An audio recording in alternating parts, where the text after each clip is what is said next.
तर आता सर्वात प्रथम आपल्या समोर दिसतंय गाव कसं आहे, त्याच्यामध्ये गाव तुम्हाला दिसूनच राहिलं. तर गावामध्ये पूर्ण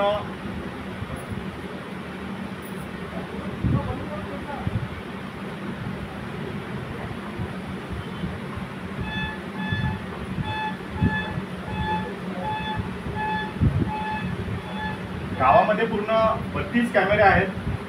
गावामध्ये कोणताही व्यक्ती जर आला तर त्या कमीत कमी तो 6 ते 7 कॅमेऱ्याच्या आतमधून तो जातो. गावामध्ये पूर्ण गावाचा एरिया पूर्ण आम्ही कव्हर केला की जेणेकरून कुठेही गावात कोणता व्यक्ती शिरला तर तो कसा त्याच्यामध्ये कव्हर करता येईल. तर त्या प्रकारचं आम्ही त्याचं पूर्ण नियोजन केलं आणि त्या प्रकारे आम्ही कॅमेरे लावले. तर या कॅमेऱ्यामागचा पहिला उद्देश असा होता की आपण म्हणतो की आपलं गाव हागणदारी मुक्त बसवलं. हा सर्वात मोठा प्रश्न आपल्या डोळ्यासमोर उभा राहतो की गावातल्या लोकांना हागणदारी मुक्त कसं करायचं. तर तो सगळ्यात मोठा पहिला प्रश्न आम्हाला होता की गाव हागणदारी मुक्त कसं करायचं. तर त्याच्या दृष्टीनं आम्ही जेव्हा विचार केला तर सर्वात प्रथम आम्ही गावामध्ये 11 कॅमेरे लावले होते जे गावाच्या बाहेर जाणारे रोड आहेत. ज्या दिशेला लोक शौचालयात बाहेर जातात त्या दिशेला आम्ही कॅमेरे लावले जेणेकरून याच्यामध्ये जो बाहेर जाणारा व्यक्ती आहे तो लक्षात येईल. पण त्याआधी जेव्हा आम्ही गाव हागणदारी मुक्त केलं तर गाव हागणदारी मुक्त करताना सर्वात प्रथम आम्ही गावातल्या ज्या लोकांकडे शौचालय नाहीत अशा लोकांची यादी तयार केली. त्या लोकांच्या यादीनुसार त्या लोकांना आम्ही इथं बोलावलं. त्या सर्व लोकांची मीटिंग घेऊन ज्यांना ज्यांना शौचालय बांधायचे आहेत त्या सर्व लोकांची नावं आम्ही जी पंचायत समितीला पाठवली. त्या पाठवल्यानंतर पहिले काय होत होतं की ग्रामपंचायतला फंड येत होता डायरेक्टली. आता खातेदाराच्या म्हणजे ज्या लाभार्थी आहे त्याच्या खात्यामध्ये पैसे येते, पण पहिले आधी ग्रामपंचायतला फंड येत होता.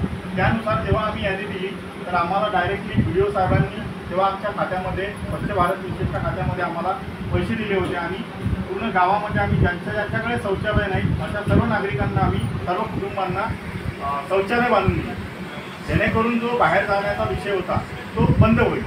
मग त्यानंतर काय झालं की गावामध्ये जी आमची पूर्ण ग्रामपंचायतीची बॉडी आहे, कर्मचारी आहेत, त्यानंतर आशा आहेत, त्यानंतर अंगणवाडी सेविका आहेत, ज्याही समजा आपल्याशी निगडीत आहेत, शिक्षक आहेत, त्यानंतर बाकीही सदस्य आहेत जे समाजसेवक आहेत, या सर्व मंडळींना सोबत घेऊन म्हणजे गावातील ज्या बाहेर जाणारे मंडळी आहेत त्यांना कसं थांबवता येईल यावर चर्चा केली. यावर चर्चा केल्यानंतर आम्ही सर्वात प्रथम काय केलं की ज्या दिशेला लोक जात होते त्या दिशेला सकाळी लहान मुलांना घेऊन आम्ही पहिले थांबलो. त्यानंतर त्या सर्व लोकांचं जे वृद्ध मंडळी होती ती बाहेर जाण्यात म्हणजे शौचालयात जाण्यात थोडं हे करत होती. मग त्यांचा आम्ही विचार केला की त्यांना का मग तुम्ही शौचालयात जात नाही. काही मंडळींना असं होतं की मग आम्हाला धूम्रपान केल्याशिवाय म्हणजे शौचालयात जाऊ शकत नाही ते हे होते. तशा लोकांना सर्वांना समजून सांगितलं त्यानुसार आम्ही काम केलं. पण हे काम करत असताना काही मंडळी अशी होती की शौचालयात जाणून बुजून जाणारे असे व्यक्ती असतात की असूनही जायचं, कोणं म्हटलं तरी जायचं.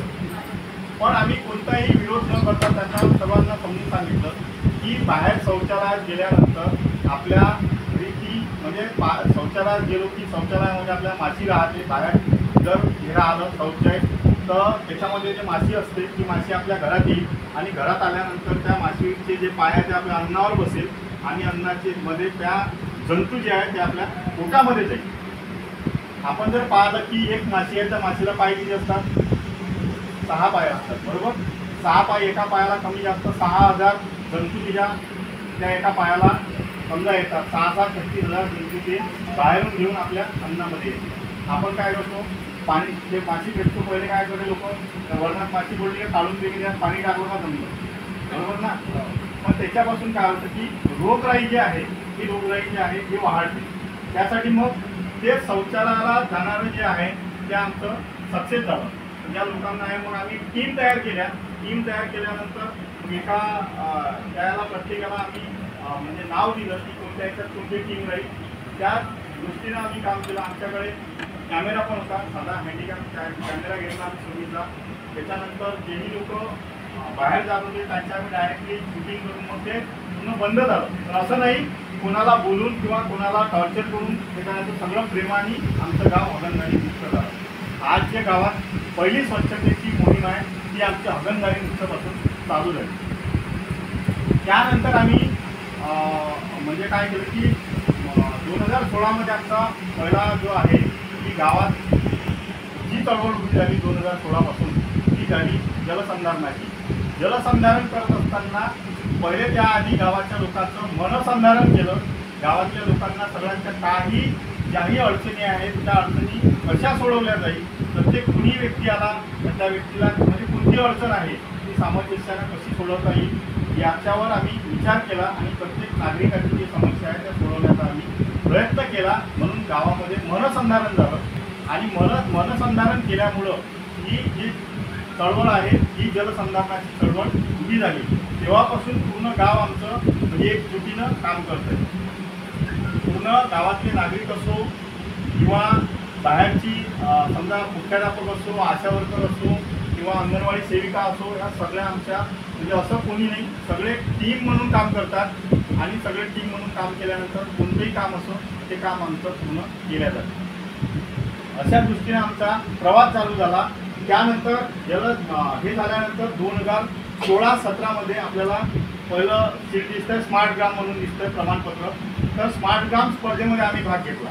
त्याच्यामध्ये स्मार्ट ग्राममध्ये स्वच्छतेवर बरेचसे गुण आहेत, त्याच्यानंतर ते 100 मार्काचे गुण आहेत। त्याच्यामध्ये प्रत्येक याच्यात पाण्याची स्वच्छता, त्याच्यानंतर तुमचे शौचालय किती आहेत, त्याच्यानंतर तुम्ही पाण्याचा वापर कसा करता, कचरा कसा उचलला जातो, कचऱ्यावर प्रक्रिया केली जाते का, या सगळ्या याचा अभ्यास करून त्याची 100 गुणाची जी मार्कलिस्ट आहे ती तयार केली आहे। त्याच्यात सुद्धा आम्हाला पहिल्या वर्षी तालुक्याचं बक्षीस आम्हाला मिळालं। त्यानंतर आम्ही संत गाडगेबाबा ग्राम स्वच्छता अभियान आपण पाहिलं असेल प्रत्येक याच्यामध्ये आहे, संत गाडगेबाबा ग्राम स्वच्छता अभियानमध्ये आम्ही भाग घेतला आणि पहिल्या वर्षीच आम्हाला जिल्ह्यातून तिसरा म्हणजे 16-17मध्ये तिसरा क्रमांकाचं जिल्ह्यातून आम्हाला बक्षीस मिळालं।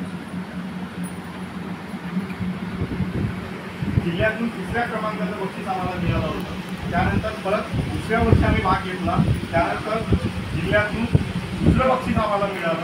त्यानंतर 16, 17, 17, 18 आणि 18, 19मध्ये आम्हाला जिल्ह्यातून पहिल्या क्रमांकाचं बक्षीस मिळालं आणि 18, 19मध्ये 5 जिल्ह्यातून पहिल्या क्रमांकाचं बक्षीस मिळालं। याला अमरावती विभाग म्हणजे 5 जिल्हे आहेत, अमरावती, यवतमाळ, बुलढाणा, वाशिम, अकोला असे 5 जिल्हे जे आहे विभाग आहेत, त्या 5 विभागामधून आम्हाला पहिलं जिल्ह्याचं बक्षीस मिळालं। त्याच्यातही आम्ही अजून एक स्पर्धा आली होती आराराबा ग्राम स्वच्छता आराराबा सुंदर गाव स्पर्धा म्हणून। तर त्या स्पर्धेमध्ये सुद्धा आम्ही भाग घेतला आणि त्या स्पर्धेत सुद्धा आम्हाला एक तालुक्याचं मिळालं। परत जिल्ह्याच्या कॉम्पिटिशनमध्ये सुद्धा आम्ही होतो, पण काही थोडे आमच्याकडे गुण कमी असल्यामुळं आम्हाला नाही मिळालं, कारण आमच्या गावामध्ये जे मीटर आहे नळाला मीटर लावणं आवश्यक होते, तेव्हा आम्ही त्यामध्ये मीटर न लावल्यामुळं आम्हाला थोडं काही पॉईंट कमी मिळाल्यामुळं आम्हाला ते बक्षीस न मिळता आम्हाला तालुक्यातच मिळालं।